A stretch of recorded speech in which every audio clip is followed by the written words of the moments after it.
That's like not a touchy subject. That's like that's a good subject. That's touchy for my victims, my opponents, my people that I'm talking to. Touching your victims. You can't say that. You can't.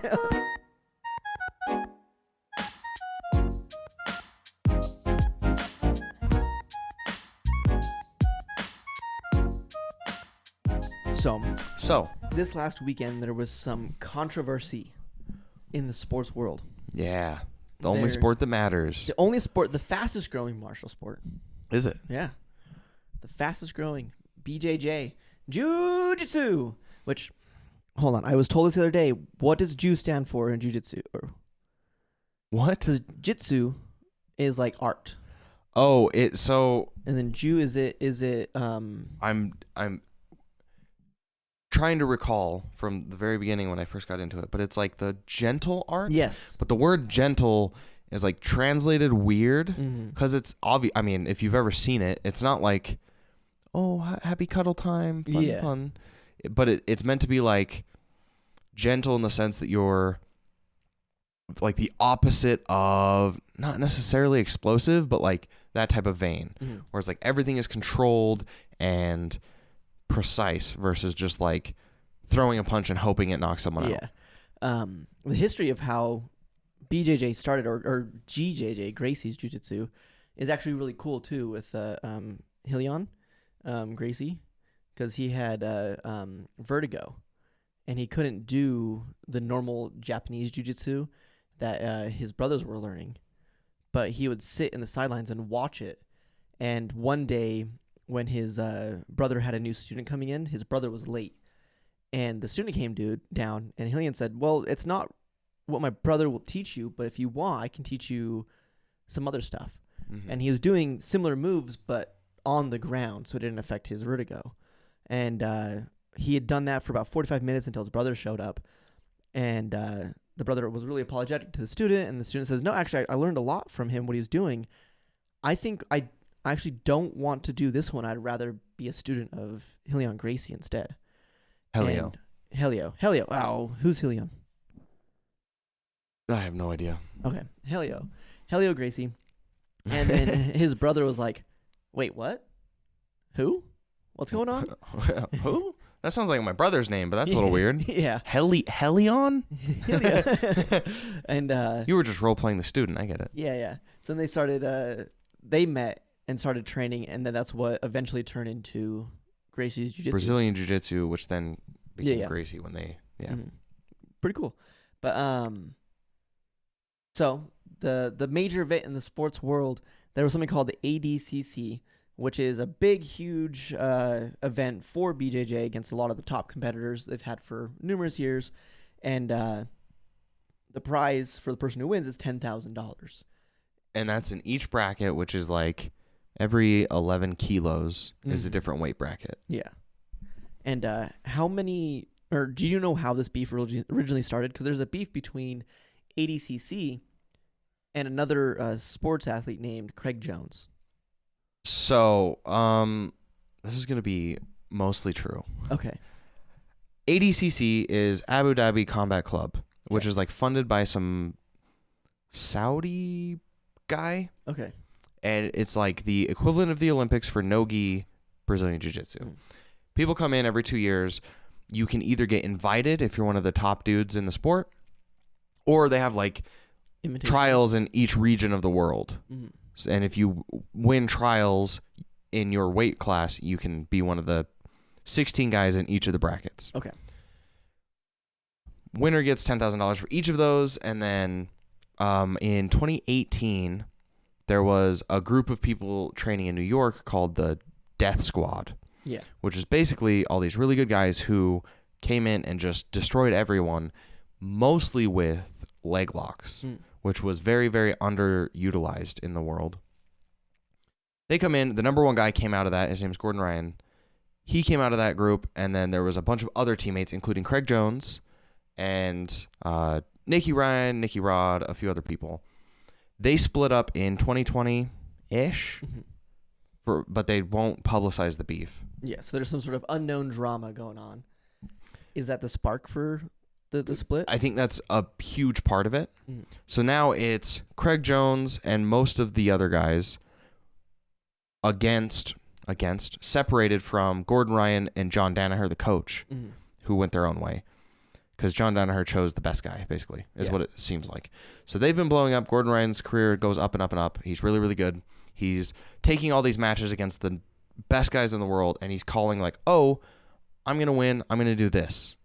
And then he does it, and then he's like, told you I was going to do this, buy my instructional. Right, which is, it is crazy how you do that, because from my understanding, he would have like a box with a letter in it, and he'd write how he was going to win, give it to the judges, win that way, and have them reveal it, right? Yep. Which is just like, that's really cool. That's pretty badass. It's pretty, like, he's really good. Yeah. Like, you're going against the very best guys in the sport, and he's not even using it to like, I want to prove that I can beat you. He's like, I want to sell my instructional. Yeah. So I'm going to win with a move from the instructional, and then I'm going to use most of the time during the match just showing techniques in the instructional. Yeah. Which is in like, I would feel so like disheartened, so like pulverized if I'm a top competitor in this sport and then somebody comes in and treats me that way. Yeah. Like I don't get the choice. I'm going to help sell his instructional whether I like it or not. That's crazy. Yep. And like one of the people that he wanted to, I remember this. I don't think it was for an instructional, but one of the shots he called was he was going to tap someone out by smother. Really? Which is not really like typically you want something that breaks a joint or chokes you unconscious. But this was, I'm going to get on top of you and I'm going to shove my chest into your mouth and nose until you can't breathe. Which not breathing takes a lot longer to get you to tap out. Yeah. And after like 8 minutes straight of that, he's like, fine, you win this round. And then he like subs in with a joint lock. But he's like, you win because I couldn't smother you. Like, it was pretty funny. That's crazy. So he's really, really good. And then partially because of the beef that they have going on from the original split up, but Craig Jones and Gordon Ryan would have like back and forths on Instagram. And it's an interesting, it's like two people trying to roast each other, but one of them is really, really funny and it doesn't seem like he's taking any of it seriously. That's Craig Jones. And the other guy like doesn't really understand the social skills that go along with it. Right. So it would be like, in my mind, Hassan having a roast fest against Ben Shapiro. I have no idea, but sure. No? Oh, okay. I don't know. I feel like Ben Shapiro is pretty funny. Intentionally though? Some of it, yeah. Yeah. But same idea, yeah. Where it's like he'll make a joke or post about something, and then Gordon Ryan sees it, gets way too offended or takes it the wrong way, and he's like, actually, I'm the number one badass in the entire world, blah, blah, blah. It's like, you're kind of just helping me at this point. Yeah. So they had this, and then Gordon Ryan is like, yeah. Like, you think you're so cool and you're the top dog, and Gordon Ryan is like, yeah, I am cool and I am the top dog. But, yeah, exactly. Like, it's two-sided. They're both attacking Gordon Ryan somehow. But Gordon Ryan is like buddy-buddy with the organizer or guy who runs ADCC. Is it Mo? Mo Hassim, I think, or something. Sure. And so there was kind of, actually more context. Craig Jones and a bunch of the other guys have competed in ADCC, but they're famous for taking second place. Yeah. And that's why they named their gym B Team. Because they're not the A team. They're second place. That's funny. Their podcast is El Segundo, which is the second. So they are embracing second place. That's just, I think, a good show of humor. It is, yeah. Like, they're really, really good guys. Yeah. They never quite get number one, though. And Gordon Ryan's number one. So it's a funny dynamic. So Gordon Ryan's buddy-buddy with the runner. And they're getting ready for the 2024 ADCC. This was, I think, the very beginning of this year, maybe the end of last year, when the Craig Jones stuff started coming out. And the idea was that Craig Jones was like, I'm done competing. Like, I make way more money doing seminars and my YouTube stuff than I ever did with ADCC. Because top prize is $10,000. If you win, which he never has. Yeah. If you don't win, you get nothing. But the idea that, like, Gordon Ryan and the ADCC people try to sell is like, it's not about making money from the tournament. It's about making your name. You're competing on the highest level. It's like the Olympics of grappling. That feels to me like Oh, I'll pay you an will exposure. pay you an exposure. Yeah. Yes. Because even first place doesn't pay that much. No. Because like $10,000 every 2 years from being the number one guy Yeah, in being your the sport best of the is best. insane. Yeah. Yeah. But the idea is like, oh, if you do really well, you can start selling instructionals and then people will pay you that way. Or you can start doing seminars and people will pay you that way. Yeah, just exposure. Which, to be fair, is kind of how Craig Jones makes all of his money, right? Yeah. He got really, really good in ADCC, second place, and then he used that with his personality to make a bunch of money outside of that. Right. Which is fair. You can use it, but it's something different from you are really good, so your life is just better from the work you've already put in versus you're really good, and now if you put in extra work in a different type of business, you can also make a lot of money. Like one gives you the option to be able to capitalize and make money, but you have to also have that skill set and the ability to grow to other people. Or the Craig Jones Invitational is kind of like, oh, you're just really good, so you've already done the work. Yeah, which that was kind of Craig's argument was like, it's crazy for him. He's like, I make way more money than most people who win first place at ADCC. I've never won, but because people find me funny and I have done all this other side stuff, I make way more money than them. So like even your first place people might not get anything, and someone who's never won might get everything. It just feels like kind of random, even though you're doing something that should be like opposite of objective. Like it should be objective. Like first place probably should get the most. This is a very just small thing. I was on the internet yesterday, and somebody said, in my opinion, this is objectively. I like it. Yeah, I was like, that's where I'm on. going.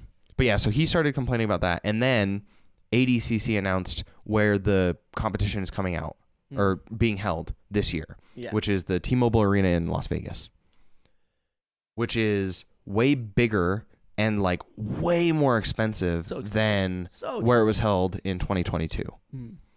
And so I think that added to the fire of like, okay, well, hold on. That's weird. Like, why are you upgrading where it's being held? But prices are the same. But prices are the same. And so then the initial posts I saw were like Craig Jones kind of, I think he was putting out feelers to see how people would react. And it was like, hey, in 2012, ADCC had, 500 seats for the audience. And top prize was $10,000. Yeah. And then 2014, it was like, oh, they doubled the audience size to 1,000.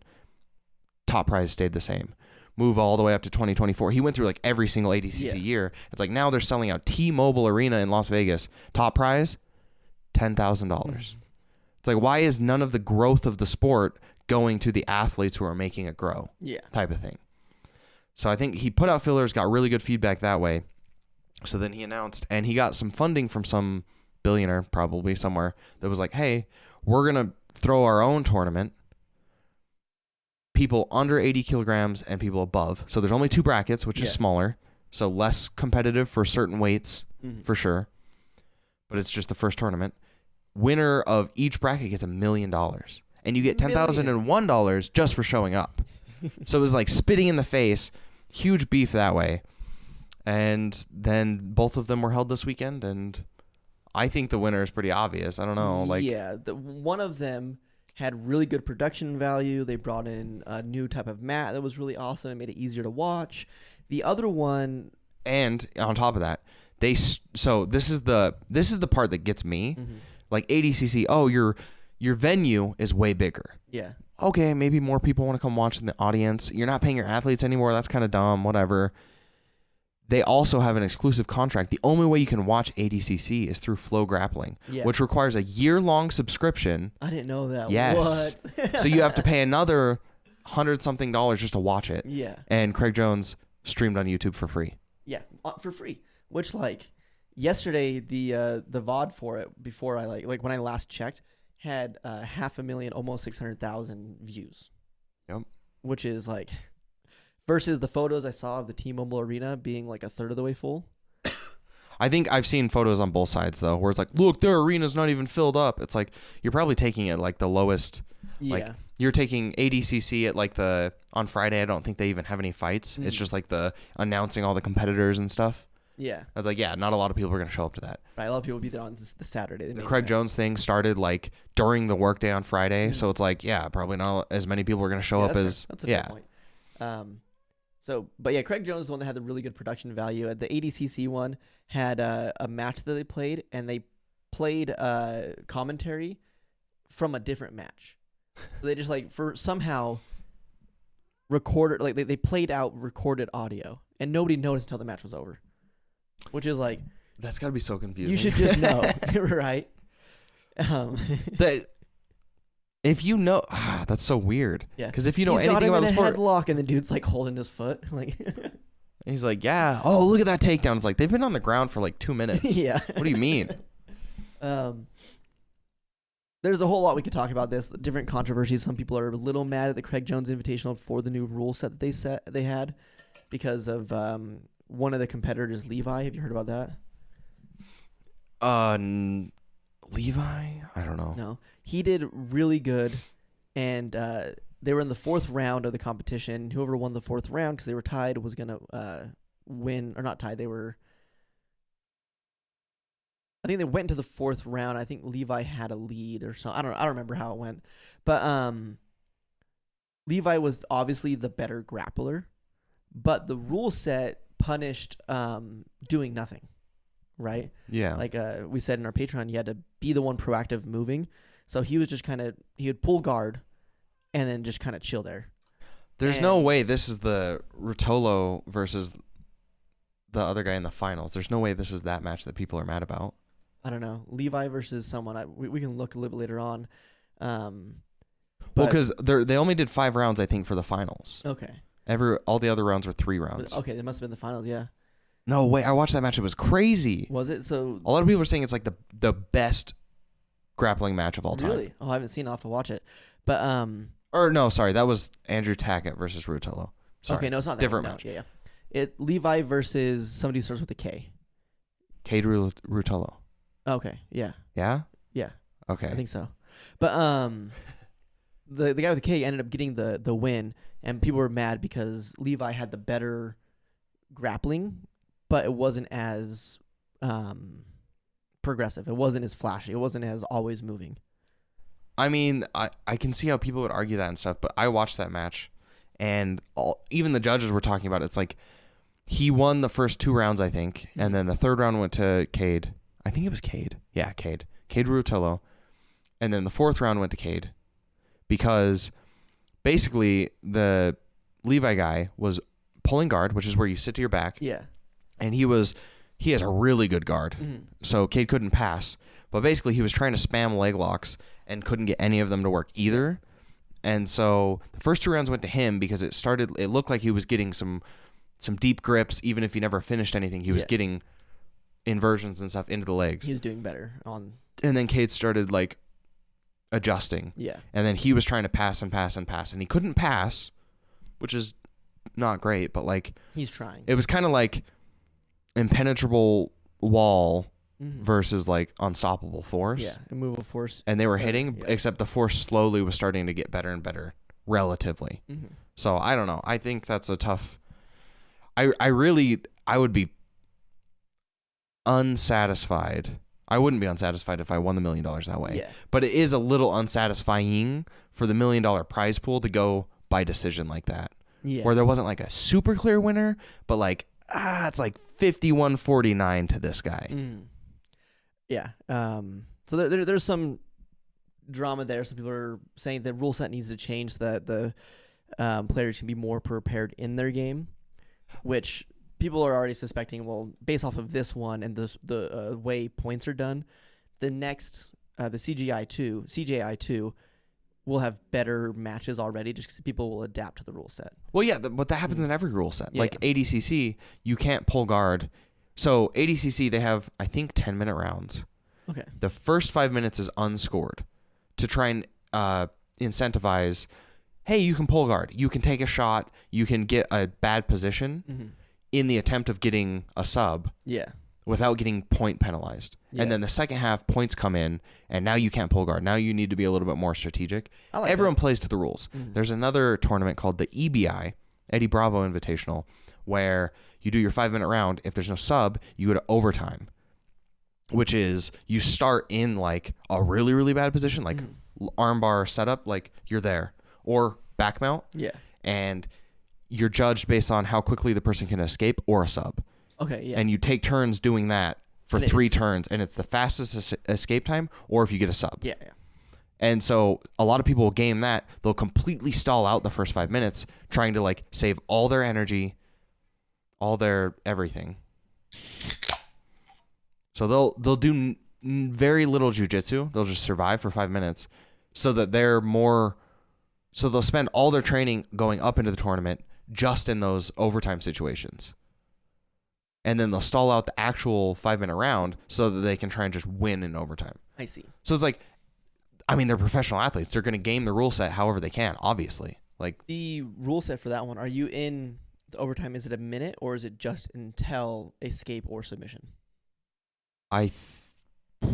There might be a time limit on it, but I don't think I've ever seen it go to time. It's always, you start, the offensive player gets to choose what position. So they either have your back or they have a armbar set up or whatever. Then the other person escapes. And there was actually a really cool, this is kind of a side thing, but it's a really cool like historical moment or whatever where Craig Jones versus Gordon Ryan was in the EBI overtime and they were all tied up and everything. And Craig Jones starts in the back, I think, and then as long as you stay in like a sub attack, you can keep going forever. And he converts it into an armbar, and it looks fully extended for like arm should be broken. 3-4 full seconds, and then Gordon Ryan kind of spins out and gets out. And then he probably with an injured arm gets a rear naked choke on Craig Jones a little bit later. And then like years later in the same style of tournament, one of the B team guys did like the exact same thing against their other team, not against Gordon Ryan, but yeah. That's awesome. So it was like, a little coming of a little circle. That's cool. We got way distracted on what I originally started this with, which was the prize pool and why it all happened. So with the prize pool, there was an additional prize where Craig Jones challenged Gabby Garcia to a fight because Gabby said that she could beat anybody or something like that, right? Or she couldn't get leg locked by someone, or I haven't heard a ton about this, but basically it was after some tournament win that she had, she was like, I will fight anybody. Yeah. Which in jiu-jitsu, it's pretty heavily sex segregated. Yeah. But she said anybody. Mm-hmm. So Craig Jones years ago was like, okay, let's do it. Yeah. And for like reference, like Craig Jones is 6 feet tall and he is a bit shorter, like a head shorter than her. She is huge. Like she's just a big person. And they set up this rule set where it was going to be a super fight between the two of them after the main fights were done. And if Gabby wins, Craig is going to pay her $1 million. So an additional $1 million could be given out. If he wins by specifically footlock, they have to make an OnlyFans video. Which is insane. It's so weird. Like, I mean, it was probably just a gimmick, right? So, no. No. I don't know. Maybe we'll see how it goes. Because during the match, he could have, I think, gotten the leg lock if he just tightened up, or the foot lock, whatever it was. Because you mentioned on there like his legs were like mine right now, right? Yeah. Around hers, and if he would have tightened up a little bit, he probably could have gotten it. Maybe. Yeah. I don't think he was trying too hard, but at the end of it, when they're all talking and they're doing their thing, Gabby agrees to still do the OnlyFans. Okay. So they're still going to, I guess, do an OnlyFans video. I mean, it doesn't have to be anything weird. It could just be like a jiu-jitsu technique video or something. It could, yeah. It's just such a funny, like, if I beat you, you need to make an OnlyFans with me. For those of you who don't know, I have my own bet against Buddy right now involving a tattoo, and I was thinking we should change it, that if I get you to tap out, we have to make an OnlyFans. Yeah? Yeah. I feel like okay. Then I'm really not going to give it to you. I was thinking like, around the 170th roll or something, yeah. I might feel bad and not want to force you to actually get a tattoo. But if you want to make a side bet that makes me double down. Oh, no. Now, my hope is that I can surprise get you in early double digits because you're not doing all the leg stuff on me yet because I don't know them at all. And then we can make a new bet at that point. So that's my goal. If you get me before 200, we can make a side bet after that. Yeah. But I don't think so. Yeah. Maybe, but I don't That's think gonna so. happen. I'm gonna find a way. I just have to I'm gonna use reset tickles my and- head beforehand every time to like, hey, normally when someone's more like less experienced than you and stuff, you can play around a little bit, but like there's a tattoo on the line. You were gonna force him to get a tramp stamp, so. Ooh, that's the side bet. If you do tap me out, I'll do OnlyFans. But if you don't, I get to choose the location of the tattoo. Oh no, we'll find out if I get you in early double digits. Okay. In double digits in general. So I think that's enough. BJJ Yep, talk. done. That's 30 minutes in the book. Sorry. On the clock. No, I don't know. I think it was interesting, but also I'm more in the world now than I was Yeah. when I was first told about Gordon Ryan on a vacation that we did before we even released any episodes. Before we Yeah. ever released an episode, we went on a vacation, the three of us. Me, Buddy, and Anthony, if you guys remember him. Oh. No, The three of us. Yeah. And that's when we were sitting at the hot tub, and that's when you were first telling us about Gordon Ryan. Yeah. Because he had a match going on that day. That or was weekend like- or something. Because he's had issues with his stomach off and on throughout the years. And that was like during the rise where he was like, yeah, I finally found a doctor who diagnosed me correctly. And it looked like he was like back to peak. Yeah. And it was like the perfect timing for, he went into ADC 2022 and he wanted to do his weight bracket, absolute, and the super fight. Mm-hmm. And the organizer was like, no, because if you get screwed up on one of those, you're going to look bad for the super fight. He's like, I won't. And he just like tore through all of them, easy peasy. And so it looked like he was like on the way up to be like Hall of Fame level, Yeah. Just like perfect. all-time He's the great. god. And then like shortly after that, his stomach issues came back and now he's like not competing for a year at a time. Yeah. And it's like, bro. Right. I wonder what happened. Like, what deal did he make with some other DD entity to be like, I'm going to be really good, but at one point in my life, I'm going to have awful stomach issues? Well, the deal he made is steroid. Now, a lot of people think it's a combination of steroids and just a bunch of staph infections that Yeah. really messed with his like Oh my gut. God. So a staph infection is something you can get at dirty clubs. One of A the staph infection is something you can get anywhere, to be fair. But Yeah. specifically in a place where you're all rolling around together on the ground. Mhm. One of the people that trains in the combatives class with me, Mhm. her brother said that staph infections are common. Dude, some gyms. Yeah, which is insane. Like, I would not feel comfortable training anywhere where they tell me, oh yeah, staph infections are common here. Yeah. That to me tells me they're just dirty. They don't clean. Yep. Like, The people and the mats and Yeah. No, it would be insane. yeah, that's crazy to me. I don't know. And that's here in Utah with us. Like, it's just another club down the road.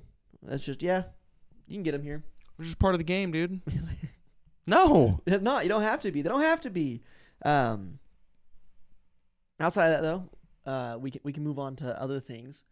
I had there's a video I was watching or something that oh no, it was a song that came up that I saw the song name and I was like, oh, I wonder. It's a question. Do you have any touchy subjects? We don't have to go into them here, but like as an individual, do you have anything that's like it's just hard for you to talk about? I don't think so. Right? I I was don't like, think so. I didn't think there was, and I was sitting there and I was like trying to figure out like, do I have one? And after thinking about it for a minute, I do have one that deals with like abandonment issues that I have that will, like, if I talk about it, will get me feeling like a little emotional. Okay. But I was like, I think it's odd. I felt like most people have a touchy subject that it's hard for them to talk about. I don't know. I mean, if I give it more thought, maybe I could find something, but nothing pops out. Like, The only thing I could think about was like, it's not necessarily a touchy subject in that you get really emotional, but maybe arguments about religion or politics in a different way. Like, it's touchy in a different, not emotional, like I'm sad, but like if it comes up, you like to debate. I And think if that's they're like being- that's like not a touchy subject. I That's like a know. freaking, that's a good subject. It's That's touchy for my victims, my opponents, my people You that I'm can't say you're talking to. touching your victims. You can't say that. You can't. Well, that's not like a touchy subject if it's the other person that gets touchy about it. Right. Well, it's like it's touchy in that like somebody could be talking about their politics, and you can control yourself very well, but there might be instances where you're like, well, no, hold on, right? Where you'll just kind of go into it. That's the only thing I can think of, though. I could see that. It's like for lack of a better word, it's like a trigger. Yeah, it's a trigger subject. That's a good one. But not like of super sad emotions or anything. It's just a trigger of like, okay, this is what we're talking about now? Yeah. Let's go. We're going to do this. Which is, interesting one. I don't think I have any... Yeah, I don't know. I don't know if I have any trigger subjects that I'm going to... Maybe if somebody says that dogs are better than cats or something, like I'll try to kill them. But like that's not... It's just really objective. In my opinion, that's objectively just true. Yeah. It was so funny to see that. My opinion is objectively true, which is not what that means. That's subjective. Right now, all that's on my mind is more BJJ, and I had things I want to talk about when I first just came here, and they're gone. Uh-oh. I remembered one of them, and okay. Everybody's laughed at me so far about this one. Okay? Sorry, go ahead. So, if I have like a cup of water, right? And I put my hand in it, I touch the water. Sure. Right? I've just touched the water. Now, where are you going with this? If I take that same glass of water, okay, right? And I put it in my mouth, I tip it. Uh-huh. My thought is I touched the water because I moved to the water. In this scenario, when I'm taking a drink, the liquid moves to me. So it touches me. Okay. And that is I think drinks are touching us. And then the same line, if I put my hand in there and I cup the water, I'm holding the water. I think the water's holding us when it's in its belly. Because it's the one that made the action for the original touch. You can't hold something from the inside. You can. No, you can't. You hold from the outside. The big spoon holds the little spoon. Okay. The little spoon never holds the big spoon. Right. Now, you're saying that like if somebody stabbed a hole into your chest and they picked you up, are they not holding you, but they're inside you? Kind of. They're holding you from the inside. No, they're holding you from the outside. The outside just from both outsides.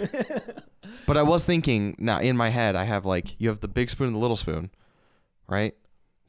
But what if you just... Yeah. Like if the little spoon is facing the big spoon and you crescent the other way. It's like but then you just become the big spoon. Never mind. It's like give me your left hand for a handshake. It's like if I were to handshake you this way. Mm-hmm. Right? Is that what you're talking about? But so like if you're spooning and the little spoon just turns. Don't do that. Not like this? But you flip it. You just flip it. Because then the little spoon could hold the big spoon, even if you're crescenting this way. Okay. Even if you're little spooning, you can hold the big spoon. So your argument sucks. My argument wins. I win. All right, but you think, what about my drink? The drinks are touching us. I think touching is like you can't, one thing cannot touch another thing without the other thing touching you.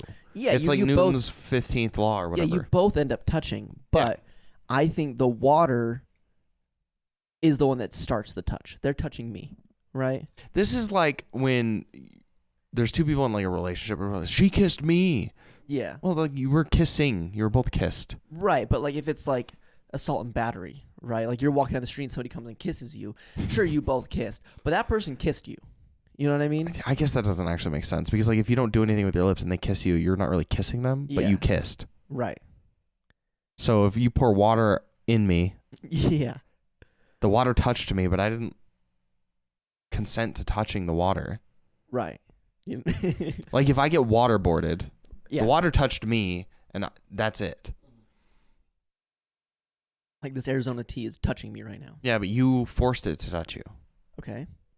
Okay. What does that change? So you're touching, yeah. Why does it change? Whereas if you put your hand in the Arizona, you're touching it without its consent. Okay, so like, what if I'm walking or I'm trying to catch somebody because they're stuck in a tree, and they fall? Mm-hmm. They fell on me. Yes. Right? I didn't fall on them, even though I primed up for them to fall into my hands. They still fell into me. I still did the action for it to happen. Mm-hmm. It's the same thing here. I did the action for the water, for the drink to go to my mouth, but it still fell onto me. It still touched me. That would be like you shaking the tree to make them fall and then catching them and then be like, you fell on me. It's like, well, yeah, you shook me out of the tree. But it's accurate. They still fell on me, even though I did the action. They fell on you. Yeah, it touched me. It does touch you. Okay, but so it's not its fault that it touched you. So it still touched me. That's all I care about. I want somebody to agree with me on this. You want water to touch you? No, it started because one of my friends, John, said something about it, and I said, "Well, no, it's touching you." And then he laughed at me, so I started to try to get people to agree with me. Well, yeah, nobody has so far. Well, I did a hike yesterday, and we're sitting on the rocky edge, and we're looking out over the valley, and somebody goes, "Man, what are you guys thinking about right now?"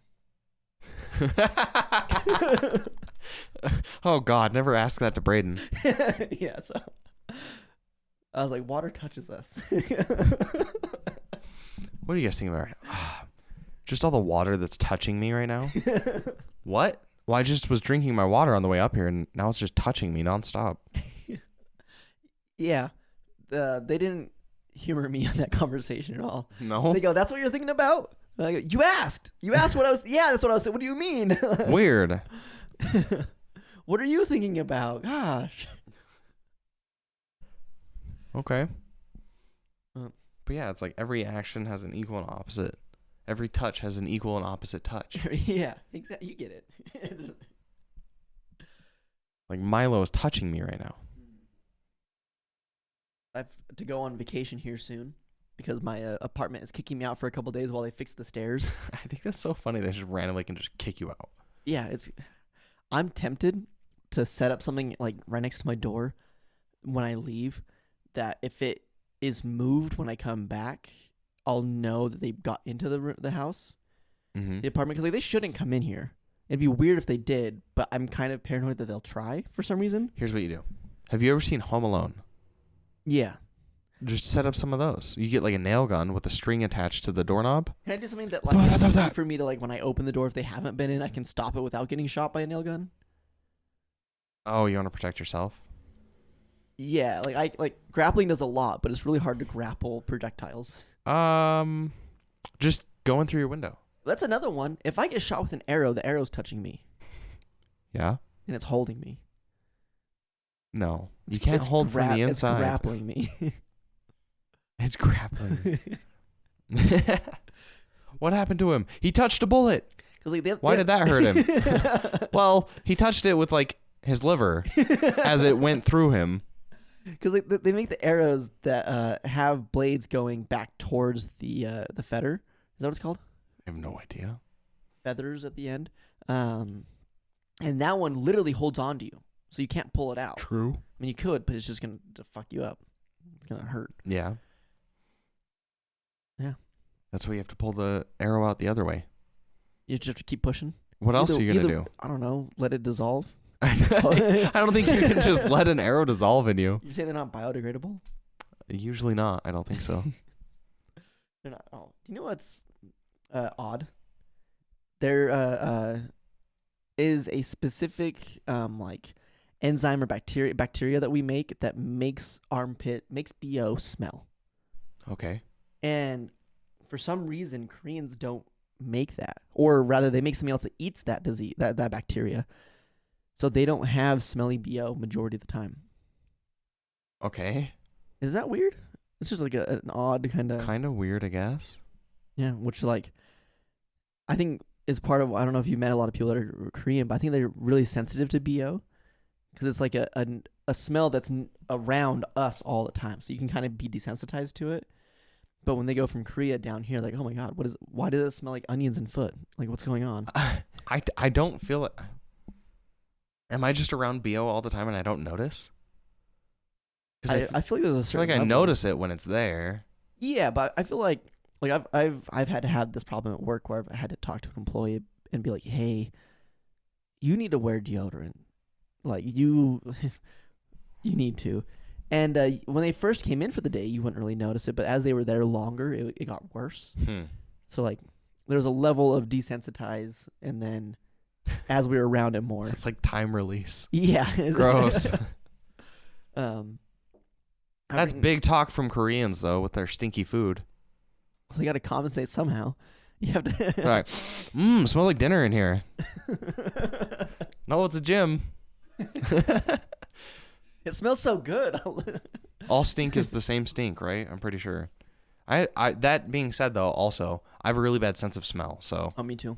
I could just not notice it. I have a bad sense of smell, and I went on a hike yesterday, as I said earlier, and it was after a whole bunch of rainstorms. It was one of the best smelling hikes I've ever been on. It was just because on that specific hike, I don't know what it is with the floral that's there, but there was lavender, there was sage, there was mint, blueberries, crab apples, some other red type of berries. Just a lot of everything. And it just smelled so good, especially the mint parts. It was fun when you walk by and there's just a patch of mint.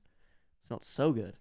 I do have the issue though where my nose just don't work sometimes, and at my gym, I kind of need to know that to know if it smells bad, if I need to open up the doors and let it air out. Sure. And I've had it happen a couple times where my regional manager will come in and they'll be like, "Hey, it stinks in here." And I'll it does? I don't know. Sorry, my nose is just. I have a deviated septum. My nose bent. It doesn't work right. The smells come in sideways. They don't. Wavelengths just dodge. Yeah. I have a crazy amount of nose hair, so I just I don't even smell it. Yeah. It gets stuck. I keep it bushed for a reason. Keep it bushed. What a bad way to phrase something. Why? I don't know. Hey, do you trim? Nah, I keep it bushed. It's funnier. Yeah. Did you? You know Tarzan? Yeah. That's kind of like how I. You know the Zohan? The Zohan? Yeah. The Adam Sandler guy? Yeah. Vaguely. Oh, that's kind of how Is he? Yeah, he doesn't shave down there, so he has extra cushion. Okay. What was I gonna say? I don't know. Sorry. It was right there. You can do it. Can I? I believe in you. Oh, I was saying earlier when I go on vacation, I don't know what I'm gonna do because I just have to on Wednesday I have to be out of this apartment by 8 a.m., which kind of sucks because my hotel I booked. I don't think I can get. Sounded like you were gonna cry. It kind of sucks. I can't get there until it was 2 or 3 check-in or something like that. Yeah. So I just have a couple hours. I'm I don't know what I'm gonna do. I took time off of work, so I don't want to worry about grabbing a whole bunch of clothes, going to the hotel, and then if I need to wash it, washing it there, and then just having extra stuff. I'm just gonna bring my laptop and a few things, and normal daily clothes and my geese, and I'm trying to figure out what I want to do. I think one of them is definitely allegedly take an edible and just sit in a hot tub. Just seems like such a cool, just vibe out. I keep seeing ads for these legal magic mushrooms gummies, where they make a chemical proprietary blend that's similar to the thing that actually gets you high on mushrooms. And I'm I'm gone for a couple of days. I'll be out of work from Wednesday till the next Monday. I could try to have an existential crisis in this hotel alone. Could be smart. Yeah, I'll put on some lo-fi music and Hypno Frog from Futurama and just either have the giggles or have a life-altering moment. It'd be fun. Do it. Because I think you can just get them at there's a couple CBD stores and vape shops that sell different things that they're apparently at here just in Utah. So maybe. Did you hear about Matthew Perry's death? Oh, I heard that he may or may not have been murdered. Yeah. What? Right? How are we finding about this now? I guess we've had some. I guess there was some inclinations about it before, so they opened an investigation. But yeah, where he was getting his ketamine from was a doctor, and the doctor has text messages of being I wonder how much we can scam this sucker for, or how much. It was I think it was specifically, I wonder how much this moron will pay, or how much more this moron will pay, and which is just crazy to be doing that. And the doctor went and administrated the first needle of ketamine, and saw Matthew Perry freeze up and just lock for a while, showing that it was too much for him. Weird. And he was like, that's fine. That's fine. So he gave Another the rest one. of the stuff to his assistant, and then the doctor left, and the assistant ended up giving it to him. Matthew Perry went into the hot tub, froze up, died. Jesus. Right? And I guess this all like documented in text messages, like they're able to find it and stuff, so people are going to get charged.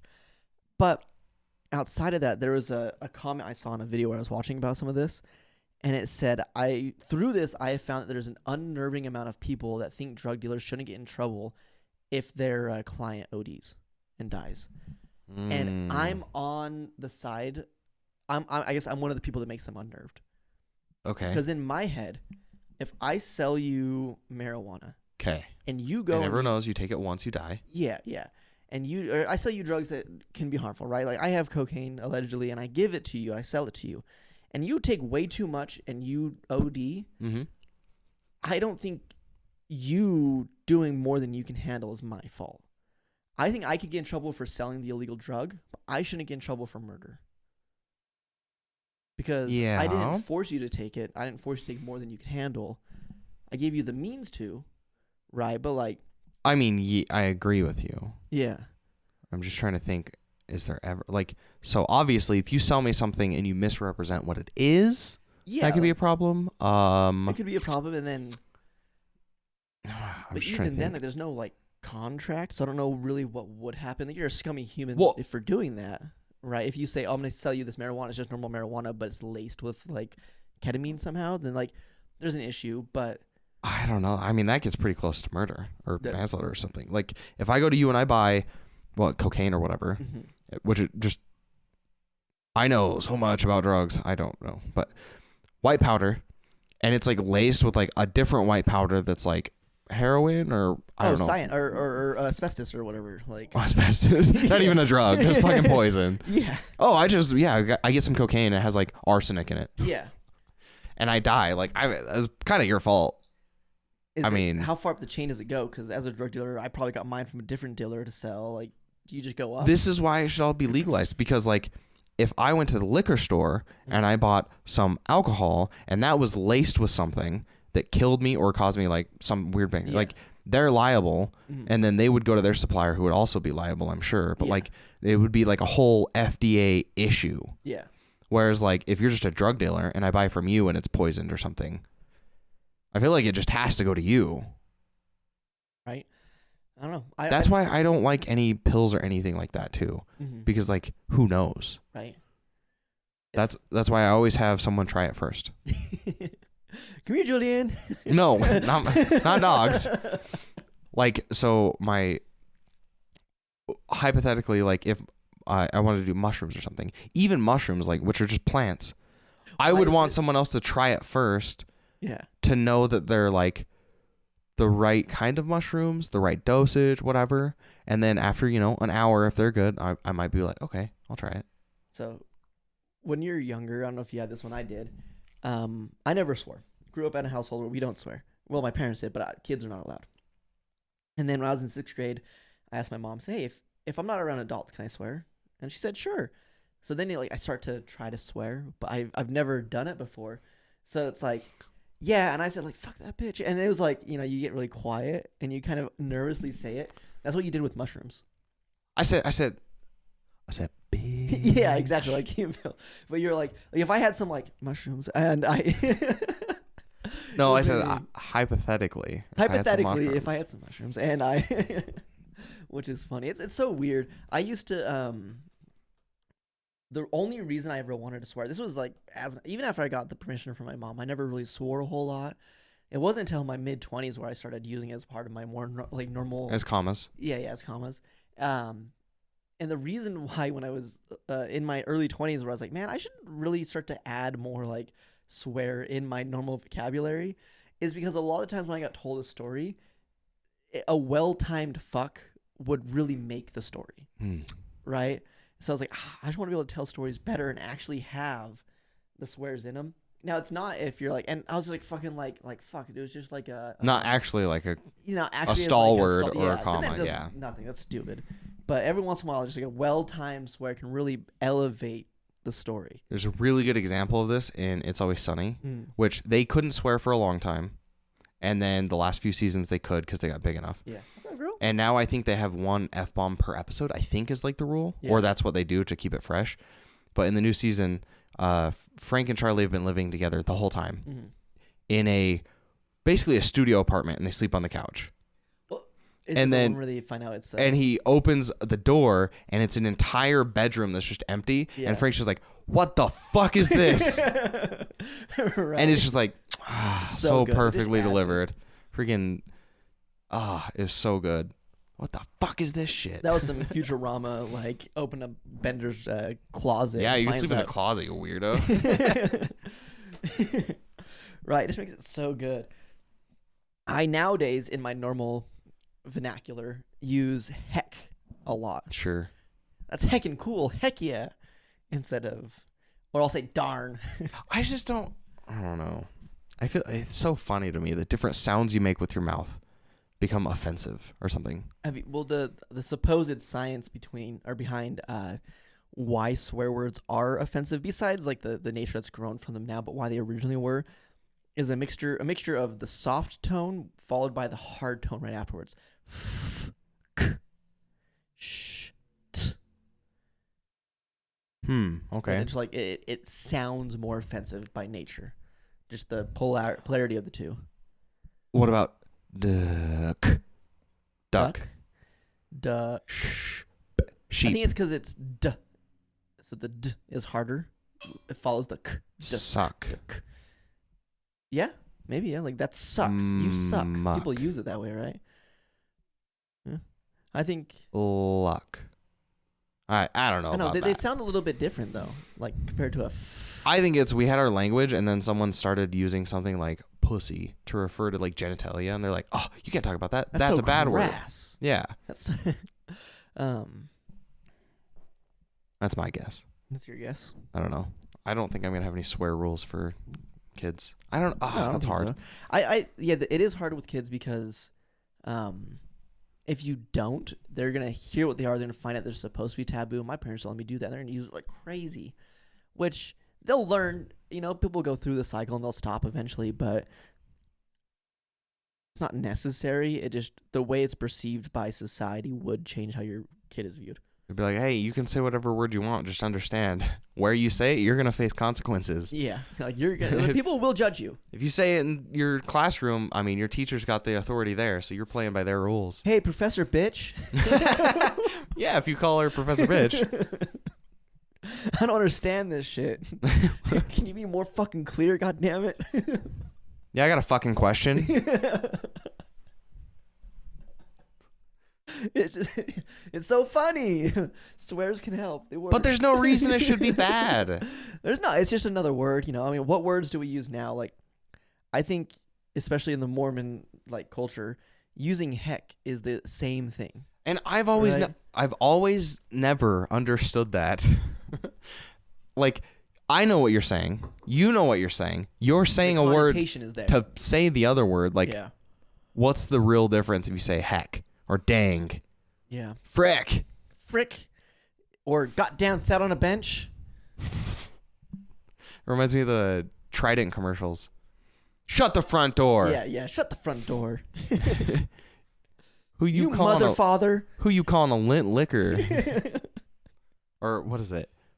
It's like, who you calling a cootie queen, you lint liquor? Or something. It's like, yeah, that sounds like a swear word, but that's not offensive because some reason. Society's just weird. I don't know. Maybe we can end it on this one since we're coming towards the end of people being weird.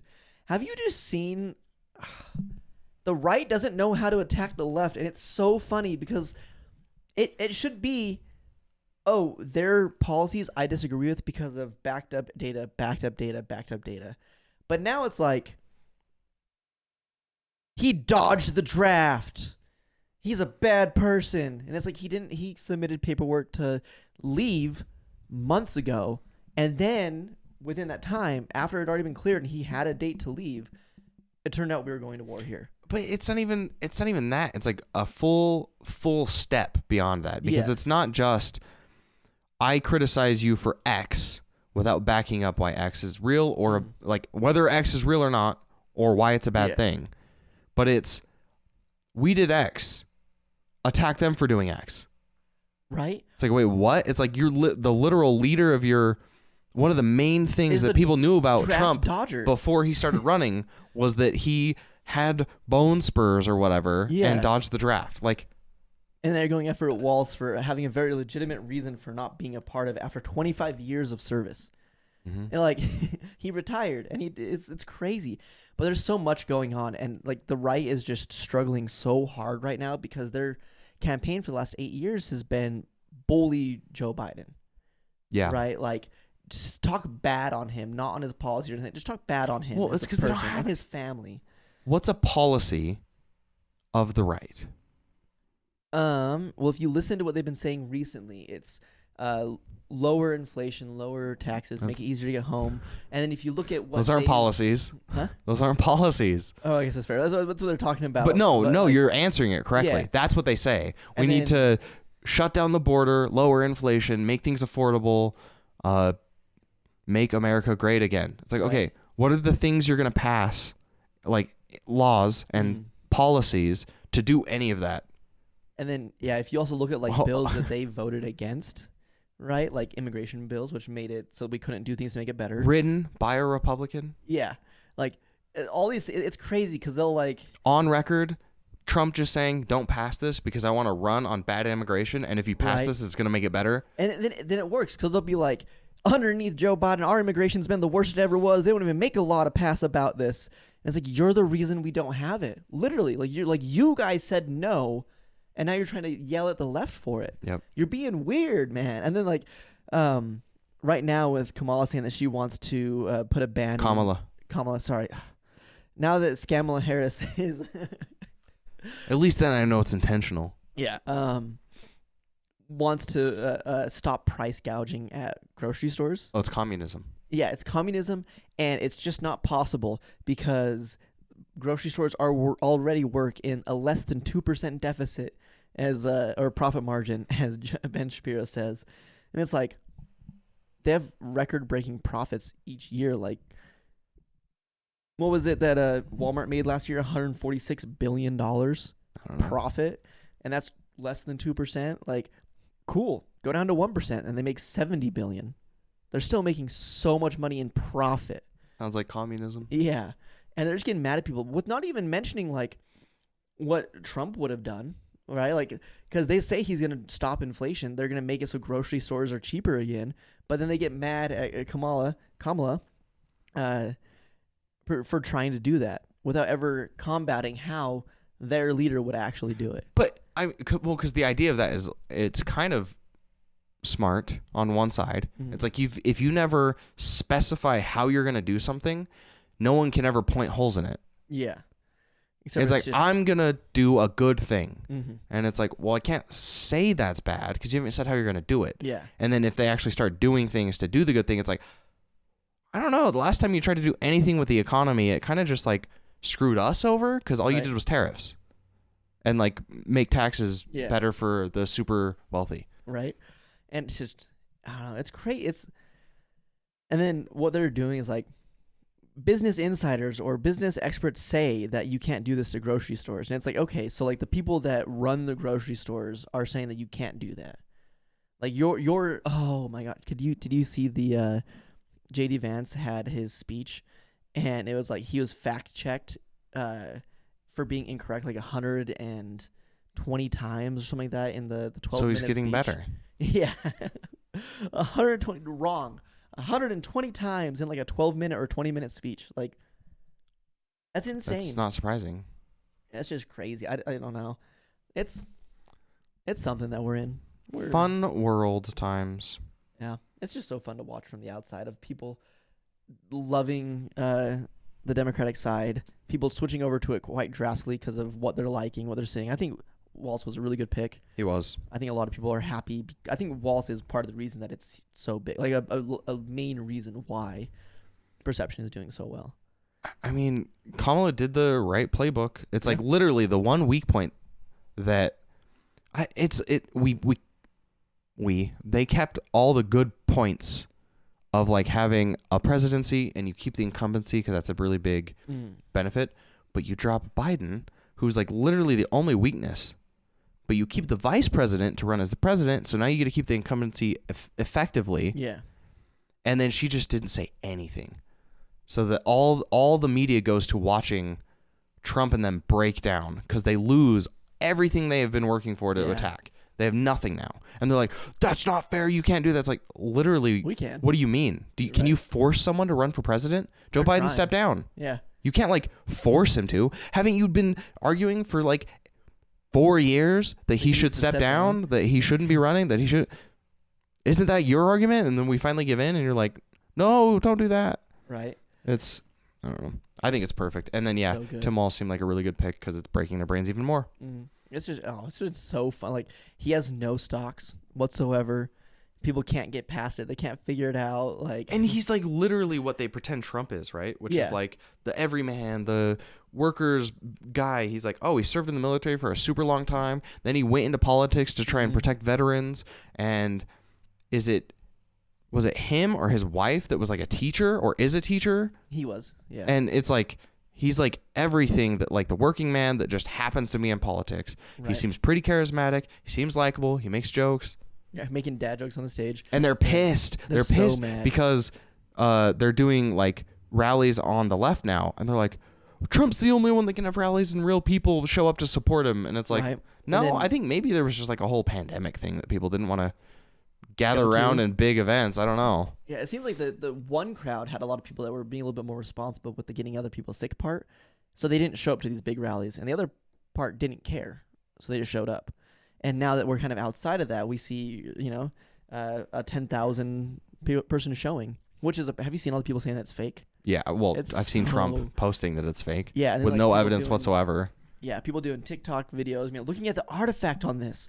This person is a little bit blurry. Why are they blurry? What's going on? And then if you look at the reflection here, or my favorite one is, so look at this camera, right? It's taking a thing of the crowd. If you look at the cameras, the screens on these guys' smartphones of what they're taking, it's not the same thing on all of them. And it's like, do you not know angles? Like, it's the same people that, have you seen those posts where it's like they'll have a mirror and they put like a wallet or something right here and they put a piece of paper in front of the wallet and they're like, but if you bring the camera over here, you can see the wallet again. It's a fake mirror. The simulation is breaking. It's like, no, it's the angle of the, what do you mean?